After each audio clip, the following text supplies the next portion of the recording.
biasakan budaya-budaya positif dari kalian semuanya. Kemarin saya contohkan ada video di Jepang itu kan ya, anak kecil yang nanti bisa diputar kalau ada video, kalau ada ya, anak SD ketika melompat balok dan lainnya sudah berhasil, dia belum berhasil, tapi teman-temannya tidak membuli. Kalau kalian pasti dikeploki, disuraki, orang teyeng gitu. Tapi di sana apa? Kamu pasti bisa, dan pasti kamu bisa. Berkali-kali melompat, dan terakhir dia bisa melakukan lompatan itu dengan sempurna. Dan akhirnya semua tepuk tangan, dia dipeluk dan semuanya. Merinding saya. Dan ini kalau terjadi di SMA Negeri Bogosari, kebiasaan memberikan hal yang positif, hebat-hebat kalian semua. Gitu ya. Kalau ada temannya tidak bisa, berilah semangat. Kalau petugas bendera salah, jangan dikeplokin, disolaki, tapi berilah semangat bahwa suatu saat pasti kamu bisa. Gitu ya. Inilah kebiasaan positif yang harus kita ambilkan dari Kemenkes ya. Jadi ternyata siswa Indonesia ini seperti inilah masalah kejiwaan anak-anak dan remaja yang perlu difokuskan atau menjadi perhatian oleh nakes maupun guru di sekolah. Pornografi, kekerasan, cemas, bunuh diri dan sebagainya. Ini semua menjadi masalah kesehatan. Jadi teman-teman, bullying itu atau perundungan itu menjadi masalah kesehatan. Jadi sekali lagi, teman-teman yang pernah merasa terbully dan sekarang belum pulih, please abstain. Atau paling tidak teman-teman mulai speak up.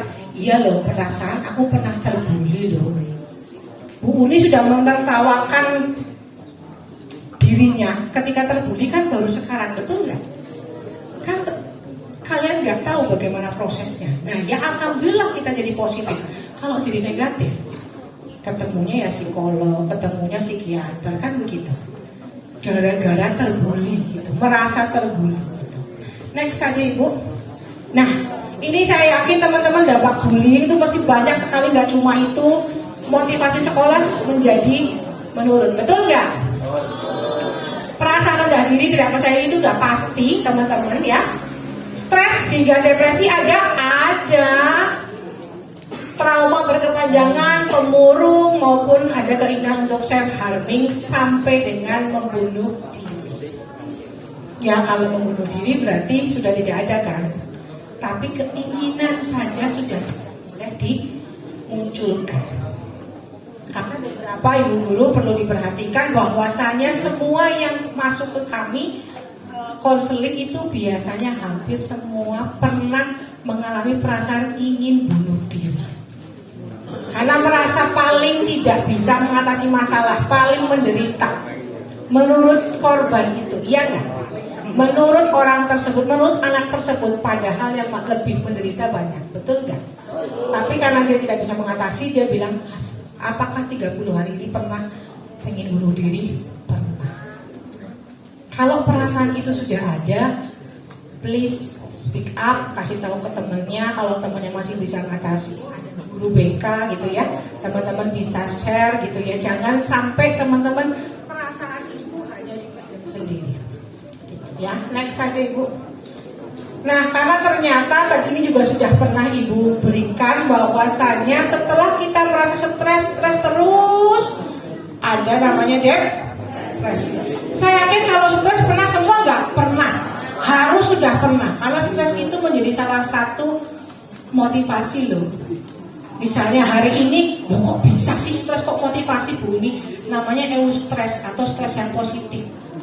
Misalnya teman-teman rumahnya jauh nih, harus berangkat sekolah hari ini jam 7 harus di sini. Kira-kira stres nggak? Tapi kan jadi motivasi, aku harus bangun jam 4 pagi. Aku harus cepat-cepat makannya, harus segera ke sini. Itu stres yang satset gitu katanya. Itu yang positif seperti itu. Tapi kalau yang negatif, teman-teman bisa sampai depresi. Sedih setiap waktu, kehilangan minat dan kegembiraan, tidak bertenaga, gagasan, bunuh diri, gangguan tidur dan sebagainya. Ini dialami minimal 2 minggu. Gitu terus bangun pagi rasanya kok uang-uangan. Tahu uang-uangannya? Bukan uang-uangan.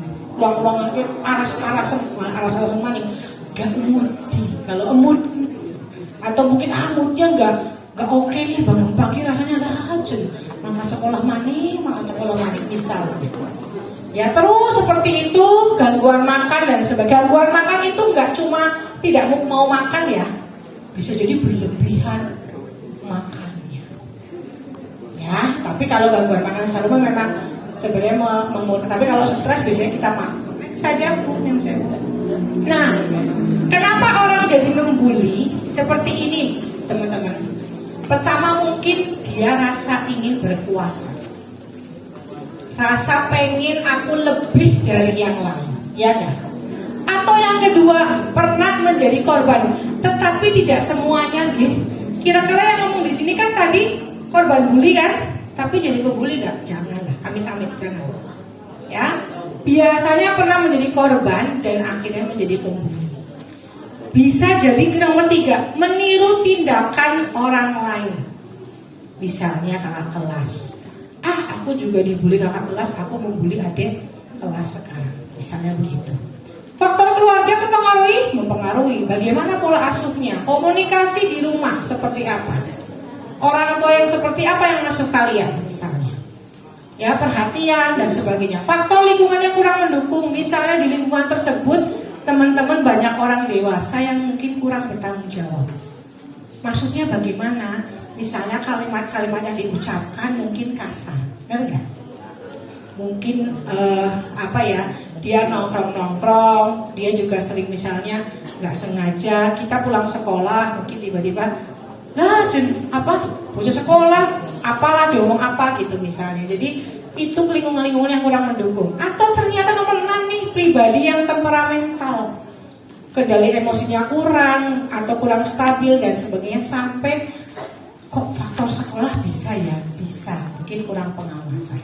Tapi sekolah sekarang mungkin hampir semua saya pakai CCTV gitu kadang di beberapa tempat kan pakai CCTV. Karena kalau saya flashback masih ingat dulu kalau waktu saya SMP, kalau kamar mandi kan mungkin lorongnya tidak ada CCTV gitu. Itu menurut saya yang paling memungkinkan untuk terbully. Jadi bully. Itu salah satunya karena CCTV tidak ada di kamar mandi area. Jadi saya masih ingat kalau masuk itu memang tidak apa-apa gitu, tetapi pas keluar sudah ada mungkin lain jenis yang sebenarnya tidak ngapa-ngapain, tapi kan risik, ya enggak? Kita kalau kamar mandi mungkin kita juga tidak siap gitu ya, sudah di situ. Itu sebenarnya area-area yang mungkin bisa menjadi kurang pengawasannya karena bisa jadi tempat pembulian. Next, Ibu. Kalau Ibu asertif itu mampu menyampaikan apa yang dipikirkan, dirasakan, tetapi tepat orang, tepat waktu. Jangan kalau malam-malam pakai temanmu dicurhati, baik. Pakai voice note. Aku sebel banget loh. Iya, kenapa? Misalnya aku gini banget loh, misalnya kan nggak tepat waktu, benar nggak? Di malam hari misalnya. Yang keempat, memiliki keyakinan diri, memiliki prestasi. Prestasi itu nggak cuma akademik ya teman-teman. Mungkin teman aku kayaknya nggak mungkin deh di Semansa bos kayak aku dapat ranking, misalnya. Tapi ada prestasi yang lain dengan keyakinan diri. Satu tadi saya ingin Pak Joko bilang, pertama, kalau saya selalu juga netapin diri gini, kita mau kayak apa dimanapun yang penting kita baik sama orang. Itu dimanapun kalian pasti bisa beradaptasi. Misalnya nih, teman-teman nggak punya teman. Kalau saya hampir semua sekolahnya di kota kebetulan dulu. Orang desa biasanya nggak punya teman. Kalau dulu kan belum ada zonasi nih, jadi 10% dari orang desa boleh masuk kota. Saya nggak pernah punya teman. Tapi seminggu aja temanku sudah banyak. Jadi waktu itu saya cuma bilang oke, terbaik saja sama orang. Walaupun terbaik sama orang tuh kadang-kadang nyesek, iya nggak? Pertama kali saya, Pertama kali saya SMA, saya mau duduk tuh ternyata dikasih kapur. Kalau zaman dulu kapur gitu, dikasih kapur. Pasti aku kan nggak tahu. Tapi dari bulian teman saya itu malah malah yang paling populer di situ, udah duduk sama aku aja. Oh iya, sebelahnya jadi populer dong. Yang anak biasa jadi populer dong. Itu kelebihannya gitu. Jadi hal-hal yang begitu teman-teman syukuri. Tapi saya bilang oke, dan itu saya terapkan sampai sekarang. Yang penting baik. Baik itu kan luas gitu teman-teman, luas ya. Mau menolong, mau terbuka. Orang mau cerita apa kita dengerin. Kita tahu diri kita, keterbatasan kita, itu menurut saya baik. Ya. Yang kelima, nah ini mungkin susah-susah gampang gitu. Tidak terpancing itu yang kadang susah-susah gampang. Ya. Kalau memang ternyata tidak, itu nggak worth it untuk teman-teman lawan, tidak perlu lawan langsung, tapi lawan melalui tadi prestasi. Ya. Nomor 6, jangan tunjukkan rasa takut yang berlebihan di hadapan pembuli. Senang itu pembulinya kalau kita merasa takut. Ya, yang terakhir tadi laporkan atau reaching out ya. Jadi kalau saya sampaikannya bisa reaching out, laporkan kalau hal itu ternyata sangat mengganggu teman-teman. Laporkan itu nggak cuma ke guru, tapi ke teman dulu yang paling dekat. Mungkin takut saya sama orang tua, ada bu guru. Lah sekarang medianya banyak, kalian boleh WA, boleh tulis kepada bu guru.